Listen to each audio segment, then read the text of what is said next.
2 o'clock in the morning, 3 o'clock in the morning. Yeah. Wake up. Wake up, Hey, shit. welcome back to Hoops HD It's time for the Championship Hoops Week HD report. Video Notebook, day number Video 3. Yeah. Hey, I'm your host, Chad Sherwood. It is some ungodly hour in the morning. John Sleeka below us, David Griggs over there, coming to us live from the Puppet Bunker. Yeah, still locked in here. I don't know what time it is. They took all the clocks out. This is our Video Notebook show where we've got a lot to cover here at a very exciting day in conference tournament play. We've got some regular season notes to get to as well. Where the hell do we want to start? I guess we'll start at the. I guess we'll start with the regular season stuff. Puppet Bunker. Or will we? The puppet. Regular season stuff. Okay. A few notes on the regular season games. Ohio State, a nice home win over Illinois. Feels like it was about 5 years ago tonight, but it did happen tonight. Couple games to note in the Pac-12. 2 upsets in the Pac-12, I guess. Let's get those standings up here real quick. Stanford goes down to Oregon State. Arizona State loses home game against Washington. How does that affect both those teams going forward? Not good for either one, but definitely not good for Stanford. They were on the bubble as it was, and I mean this sinks them even further. Arizona State, I still think that they're safe, but they've lost 3 in a row. Tonight definitely was one they should have had. But it's also worth noting that Oregon State has now swept Stanford in the regular season. Yep, they have. So, but the Pac-12, quite the logjam here. Those 2 12-5 teams, 4 10-7 teams, and Stanford. Yeah, so I mean, quite a bit of gridlock in that bracket. It's going to be it's been a fun season. It's going to be a hell of a conference tournament too. 2 other games I want to very briefly mention. Houston, an upset loser at UConn. Memphis knocks off Wichita State. The American could be down to a 1-bid league now at this point. Yeah, it really has eaten itself. And, I mean, there's a lot of good teams in this conference, or a lot of decent teams, I should say, but none have really established themselves. I think several put themselves in a position to get inside the bubble if they establish themselves in the conference. But the problem is no one really did. But I think on a side note, Lee Del Vecchio had the line of the night in the email thread because coming into tonight, UConn did not have a single quad 1 victory. After tonight, they have 3. Yeah, so good night for UConn. Is UConn suddenly an outside contender for that large bid? I don't think so, but I don't either. But like our good friend Lee was pushing for them, at least over text messages, saying he did not think they deserved it, but he was going to argue for it anyway. Because they beat Tulsa and they lost a home game to St. Joe's, and no, it ain't gonna happen. But let's move right along to conference tournaments, and we're going to start in the Mountain West tonight because we had some of the best games of the day in this conference. I know a couple other conferences were, at least one of the conferences into the semifinals, but right before we came on the air, let's start on the bottom there.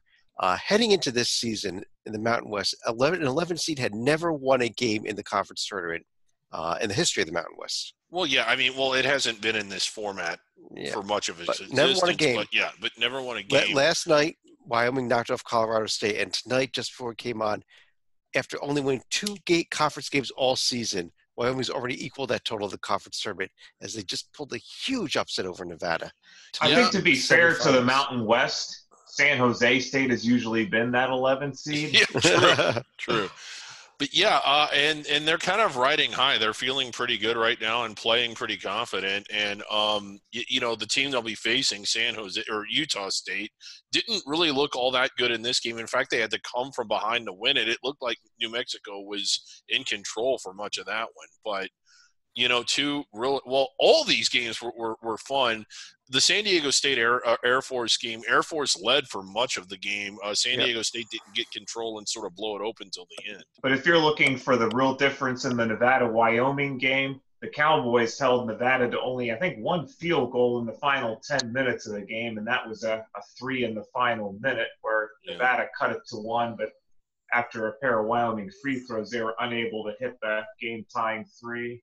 And David, as John and I said last night, you did not agree with us, but you were dead wrong. Of course, Boise State did take out UNLV. Now, it kind of helped I that one of didn't know Vegas's best player was going to miss the game. Meecher Long was out, but our semifinals are set: San Diego State versus Boise State and Utah State versus Wyoming. And you know what? Strangely, I'm looking forward to both of these. Well, largely after the way the games went today. Tomorrow, hopefully, a fun day too. Now, watch them both be about 30-point drubbings. Now, last night I mentioned I sent an email off to the ConnectSpoke AGG 2020, the convention there in Las Vegas next week that had pushed this conference tournament back a week. And all I wanted to know from them was, I can pull it up here, who was going to win this event? I thought that was a fair question to ask. They could have probably told us what was going to happen with Wyoming, couldn't they have? Yeah, I would think. I mean, they're the ConnectSpoke AGG. This is what they do at their trade shows and whatnot. Well, they didn't ever respond to David, and you know what? Here it is, the ConnectSpoke AGG 2020. This is their website, and I think we need to do something about this. I think we should go ahead and register. I think we need to contact them. Oh, okay. I just hit the contact us button. What happens here? Oh, okay. Let's see. We can call them. We can call them. Should we call them? Yeah, let's call them. Can we call them? Well, I got a phone here. Should we call them? Okay. Yeah, let's give them a call. Okay. Let's ask them about what they thought. First of all, like what they think of Wyoming, and then if they think that they have a chance to do the impossible and keep winning.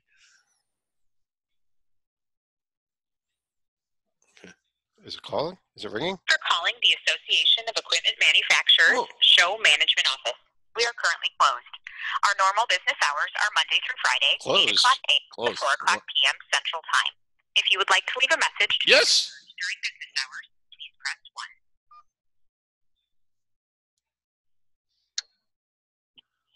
Thank you for calling AEM Show Management Office. Please leave a detailed message including your name, company, and telephone number, and a representative will return your call shortly. You may start your message now. Press 0 to return to the attendant. Hi, this is Chad Sherwood and David Greggs. We're calling from the Hoops HD report. Or, I'm sorry, the video notebook. Championship Week video notebook. Yeah, we're trying to find out why you never respond to our email about who was going to win the Mountain West tournament.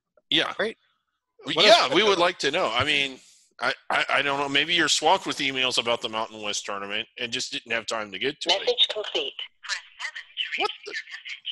But Chad, you didn't even leave a phone number for them to call back. Well, they know how to get in touch. Enter your message and continue recording. 8 to make your message urgent. 9. Urgent. Yeah, urgent. Make it urgent. All right. We will let you know. They should hopefully call me back sometime tomorrow. I will let you know what they say. Okay, David? Okay, good. All right. Okay. We took care of that. Now let's get back to the games. Semifinals tomorrow in the Mountain West. San Diego State, Boise, Utah State, Wyoming. The big question, can the magic of the Wyoming Cowboys continue for another day? Judging from what we've seen today, yes, but probably not. And you got to give Utah State credit. They were down big, seemed to be coming unglued, weren't playing well, and managed to regather themselves and basically save their season. Had they lost this, they would not have gotten in. So, can Wyoming win? Yeah, but I kind of think Utah State finally kind of has it together. Now, from Utah State's standpoint here, if you want something to help your resume a little bit, it doesn't help your resume one bit beating Wyoming. It would have been better if you played Nevada and beat them if you're going to lose to San Diego State in the next round. But I'm going with the Boise State upset. I'm going Boise State, Utah State in this championship. Yeah, I mean, it is possible. It's going to happen. I mentioned it at the beginning. Let's go back to the conference that was in the semifinal round today. A pair of real fun games, especially the bottom one there. Liberty with an ugly win the way they play over Stetson. Lipscomb with the upset win at North Florida to set up a Liberty-Lipscomb rematch of the championship game on Sunday. Yeah, and this was an exciting game. It seesawed back and forth. Lipscomb, it took them a while to get rolling, but they're rolling now. And you might recall last game of the season, Lipscomb beat Liberty. So while that was at Lipscomb and this game is going to be at Liberty, the way Lipscomb has played these last few weeks, it's not a gimme. All year long we talked about how we had a tournament caliber team or a bubble caliber team and a bunch of sub 200 teams These two are closer than that. Yeah. Andrew Fleming with the last-second shot to get the win there for Lipscomb for the Bisons to put them in that championship game.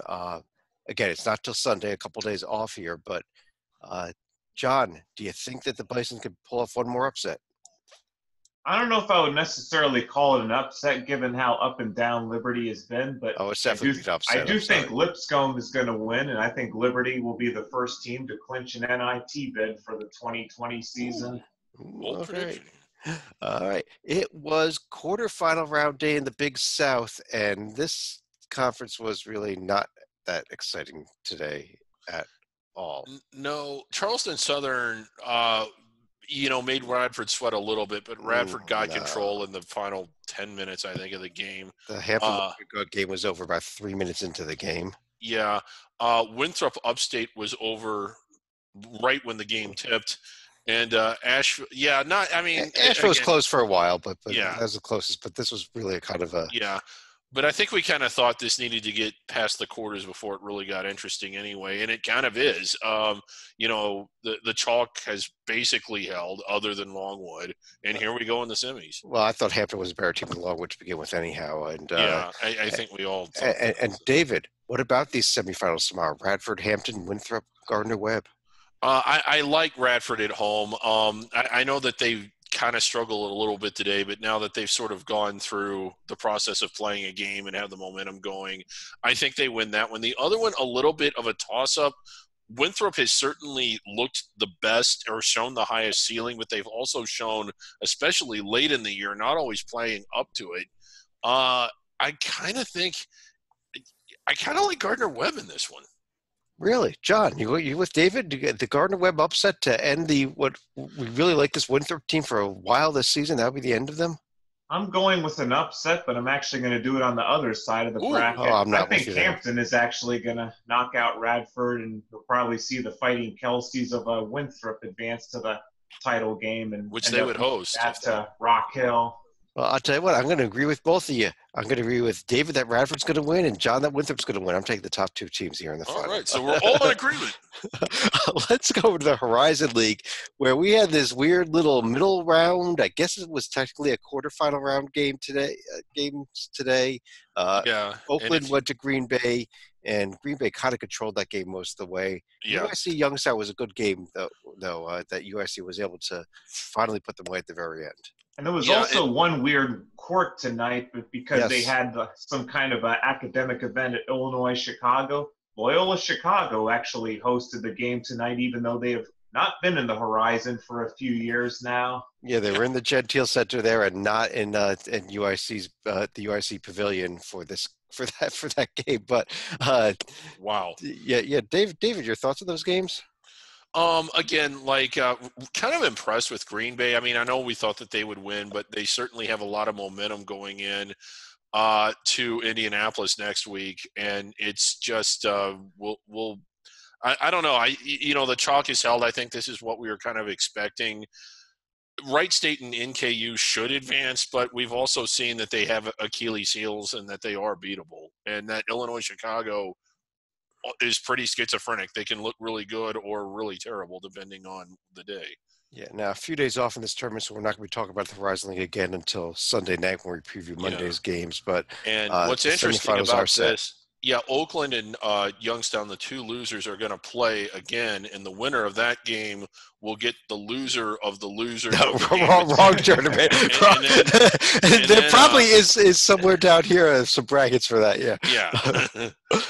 Really bizarre format the Horizon League has. Yeah, all these reseeding and everything. But let's go to another conference that was. As you see here, these were actually two more games on campus sites that we saw the campus site teams win in these two, but we finally hit a couple of upsets, and probably the biggest upset other than the Wyoming game, I guess, before the Wyoming game at least, was what happened to the Patriot League earlier tonight. John, Bucknell goes to American after squeezing out a win over Holy Cross and not looking that good. They then upset the 2 seed tonight.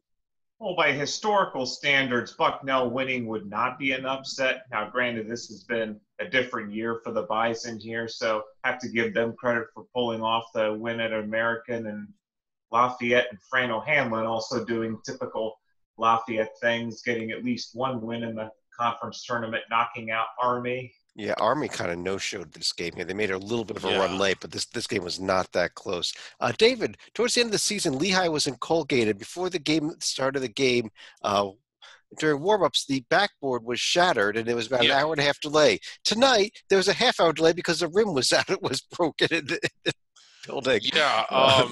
Yeah, so that game got underway late, and it was probably the least interesting. The other three games, although none of them came down to the final second or the last possession, all really close, really did come down to the final minute. Well, especially that BU Navy game was a fun game as well. BU picking up the win.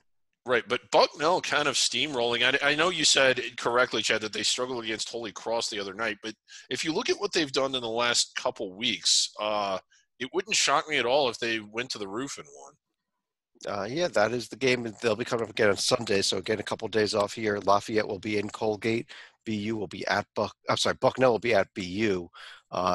We could end up with a fairly typical Colgate Bucknell championship game here, although the 7 next to Bucknell is normally a 2 or a 1, so that's a big difference. It was opening round day in. Oh wait, no, it was second round day. See, let's go here first. The Ohio Valley quarterfinal day in the OVC. And after I tried to talk up Tennessee State and David tried to talk up Eastern Illinois, neither one bothered showing up today. And EKU and Austin Peay kind of cruised to the next round. Eastern Illinois was down by 20-something at the half, and they totally outplayed them in the second half. And that's really all that matters. Oh, okay. They outplayed them by 10 after losing the first half by 20. So this sets up, John, a pair of semifinals, the top 4 seeds. I actually predicted chalk in this tournament, didn't I, at the start? I think it's held so far. So, John, Belmont, EKU, Murray, Austin Peay tomorrow. Do you see an upset in either of these games? I'm not seeing an upset as far as Belmont and Eastern Kentucky go. And then if you're looking at Murray State and Austin Peay, it's going to be kind of a coin flip, but I'll go with the star power for Austin Peay to end up matching up with Belmont for the title game. I like that pick. Yeah, I do. I like the way this Austin Peay team's playing. Yeah, I agree with you. I mean, Murray and Austin Peay were the 2 best teams in the league for quite a while this season until Belmont put a late run together. So, right, Belmont, EKU. If you're a X's and O's kind of basketball fan, 2 very contrasting styles here. EKU loves to run the court. Belmont more of a slow it down, shooting, execution type of team. So it's always kind of fun to watch these teams play, which they do twice a year for the most part. So now they're going to play one more time. And now they're going to play again. It was opening round day in the Missouri Valley Conference. Drake got by Illinois State, and then Evansville had the shot to finally win a Valley game. They did. But came up a little bit short. Yes, my pick to win the tournament, to win Arch Madness, did not even make it to the quarterfinals. Is out. I can't help but think I could have done better. You couldn't have been picking the 10 seed. I'm questioning what I could have done differently. That didn't win a single conference game all season. John, we've got quarterfinal round day tomorrow starting at 1 o'clock in the afternoon. We have a big rivalry game between Northern Iowa and Drake. We then have Bradley, Southern Illinois. That's another rivalry game. Another rivalry game there. We have Loyola. Holy crap! Is that all the? No, it's not. Indiana. I was like, is that all the travel partners? Wow. Indiana State, Missouri State ends the day. Yeah. I mean, Chad pointed out the other night I had been high on the trees, and I do think they have a decent shot of winning 1, maybe 2 games. But if I am looking for a potential noisemaker, watch out for Southern Illinois on the top half of the bracket here. I think Northern Iowa is still ultimately going to win the tournament, but the Salukis have shown they've been able to knock off the Panthers. But first, you got to get by Bradley. Bradley won this tournament last year out of a lower seed, David. Yeah. What a day we got tomorrow. Yeah, at least as far as rivalries go, Drake, Northern Iowa, like you said, Bradley, Southern Illinois, to the 2 of the Illinois schools, the 2 Chicago-ish schools, Valpo in Northern Indiana, but pretty much in Chicago, and then the trees. But Valpo not in that, or who's the other? Who is their travel partner? Is it Illinois? I don't know. Evansville. Evansville. Yeah. Well, On that note, let's we got one more conference that played today. Let's go take a look way down there at the end. Yeah. I think I see it. There is the West Coast Conference Tournament. We had first round games. Loyola Marymount beat up on San Diego. Santa Clara pummeled Portland. It was a game. We said we didn't care much about these games, and the games weren't worth watching. They really weren't. Santa Clara Pepperdine might be kind of fun tomorrow. I think Santa Clara wins that one. The other question I have, Chad, do you think BYU and Gonzaga have even arrived yet? No. Why would they? The tournament's been going on for 3 days before they even get there in this 4 days because you got Sunday off. Yeah. Yeah. They got. I still think the real question is going to be, can Santa Clara win more games than Gonzaga will need to win to take the WCC crown, or BYU for that matter? Yep. So Santa Clara, Pepperdine, I do agree with you, Dave. I think that could be a good game. I don't know. I think San Francisco's going to roll Loyola Marymount tomorrow. Yeah, probably so. And then at least on Saturday we'll get a name brand team here in St. Mary's getting involved in the tournament before. Yeah. ESPN keeping us even later on Saturday night with and by the way, we have daylight savings time that night, so we're gonna, I think we would do the show early, actually. Yeah.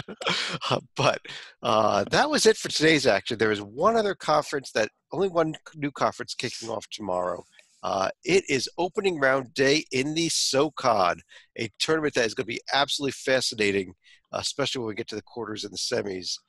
Not so much tomorrow. Not so much tomorrow. Tomorrow we have Sanford VMI and Wofford Citadel. Citadel did not win a single conference game all season. You picked Evansville. You want to pick Citadel to win this event? No. Okay. Not against Wofford. But I am liking this VMI team. No. VMI, Sanford, Wofford Citadel. Sanford coached by Are You Stepping to Me? Scott Padgett. And any thoughts on any of these two games tomorrow, first of all? I don't think Sanford or Wofford have too much trouble. I think they both win rather easily, and that creates this 2-7 game.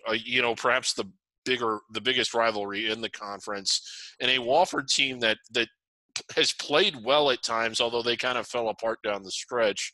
A large string of losses. But that Furman, I know we're not there yet, but how about that Furman-Wofford quarterfinal game? That is, I think that's going to be a great quarterfinal. Wofford did not pick up any wins, but they had so many close games down the stretch. Right, and it's just one of those things. It wouldn't shock me if Furman won the tournament, and wouldn't shock me if Wofford beat them.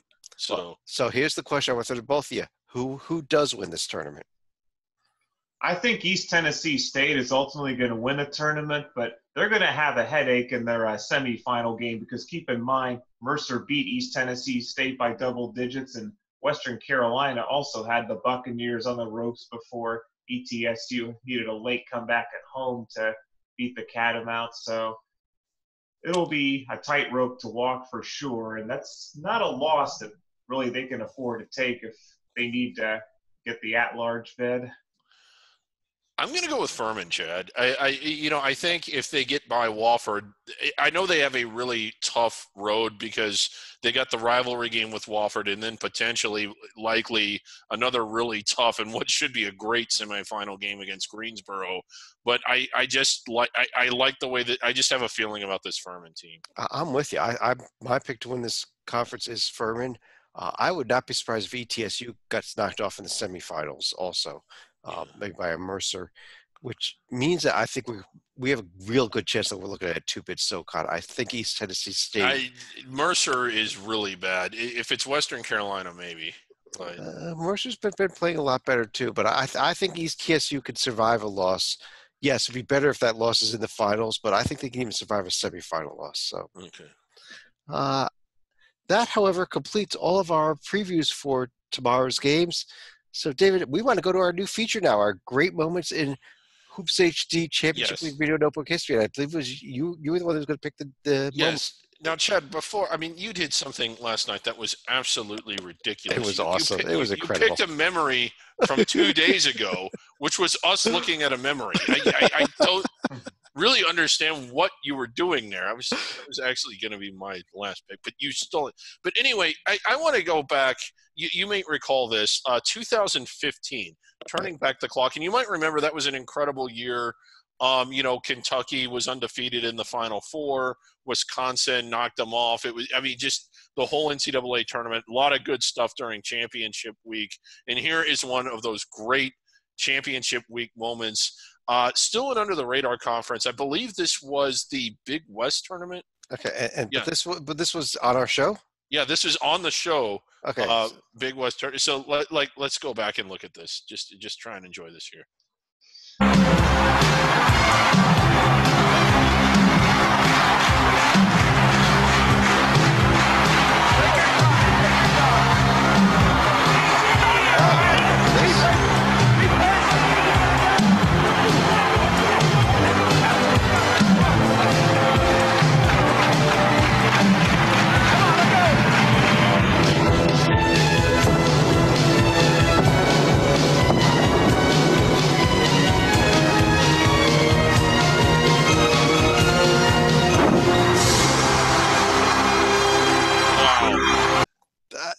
Very clutch. I mean, it's good to see good fundamentals like the picket fence being run in the Big West. And I remember that game. That was right during our show. We were watching that live on the air. Yeah, that was a great event there. I think that was like the first round game of the Big West tournament. Yeah, it was. Yeah, it was one of the. Look at the crowd that they had that big. Yeah, I mean, that was something. I don't know how they talked Butler into hosting a Big West tournament game, but I have to give them credit. They really showed up for that one. Survival board time. Okay. All right. After heading into the day today, there were 307 teams left that had a chance to win to make it to the NCAA tournament and win it in theory as well. Let's start by seeing what happened as of today. Then we'll talk a little bit more about what this means. But as a result of all today's games, we have 284 teams left. We are Brian under Block 300. has been busy today. We are healthily under 300 now. A lot of teams came off, so let's take a look at those. David, what is this? What is the point of this survival board up there? Well, it's to assist / instruct the selection committee. They don't really know what to do all the time. They haven't really seen the teams. This tells them who they should be selecting, who they should be considering, and then who they don't really need to worry about unless they win the conference. Okay, so Dave, let's say that they're in the room and they wonder, should we be considering Villanova for an at-large bid? Yes, and then so they would come down and find the conference Villanova's in, and you see their Big East, and they're like, oh yes, like we should select Villanova because they're in bold. Yes, yeah. Now, so they know to select Villanova. Now let's say they were something. Well, you know what?